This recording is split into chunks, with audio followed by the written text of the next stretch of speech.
Tahukah anda, ada manusia yang mencipta teknologi yang membolehkan mesej dihantar tanpa wayar langsung? Bukan telefon, bukan telegraf berwayar, tetapi menggunakan gelombang udara. Tokoh penting ialah Guglielmo Marconi. Beliau membangunkan sistem radio pertama. Isyarat elektrik dihantar melalui udara menggunakan gelombang radio. Tiada kabel diperlukan. Mesej boleh sampai ke jarak yang sangat jauh, termasuk dari kapal ke darat dan merentasi lautan. Ini membuka era komunikasi tanpa wayar, dari sistem Morse berwayar kepada radio global. Seolah-olah udara sendiri menjadi wayar tidak nampak. Teknologi ini menjadi asas kepada Wi-Fi, telefon dan internet hari ini. Tahukah anda, ada manusia yang mencipta teknologi yang boleh menghantar gambar bergerak dari jarak jauh. Bukan video digital, tetapi teknologi awal yang sangat pelik. Tokoh penting ialah John Logie Baird. Beliau mencipta televisyen pertama. Menggunakan sistem mekanikal, imej dipecahkan kepada isyarat kecil, kemudian dihantar melalui gelombang dan disusun semula menjadi gambar bergerak. Walaupun hitam putih, ia sangat mengagumkan pada zaman itu. Buat pertama kali, manusia boleh melihat sesuatu yang berlaku di tempat lain. Dari suara kepada gambar bergerak. Seolah-olah dunia boleh ditonton dari jauh. Teknologi ini menjadi asas kepada TV moden hari ini. Tahukah anda, ada manusia yang mencipta mesin yang boleh mengira secara automatik tanpa sentuhan berterusan. Bukan komputer moden, tetapi mesin mekanikal yang sangat kompleks. Tokoh tersebut ialah Charles Babbage. Beliau mencipta difference engine.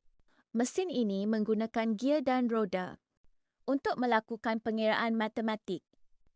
Ia boleh beroperasi secara automatik, tanpa kiraan manual setiap langkah.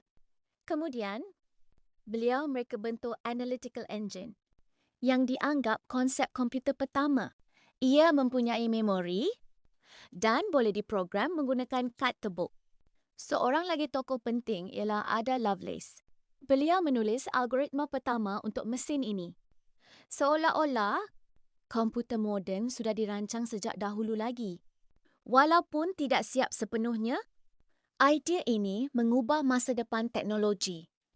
Tahukah anda, ada teknologi lama yang boleh menyimpan data hanya menggunakan lubang kecil pada kad? Bukan USB, bukan hard disk, tetapi kad kertas. Tokoh penting ialah Herman Hollerith.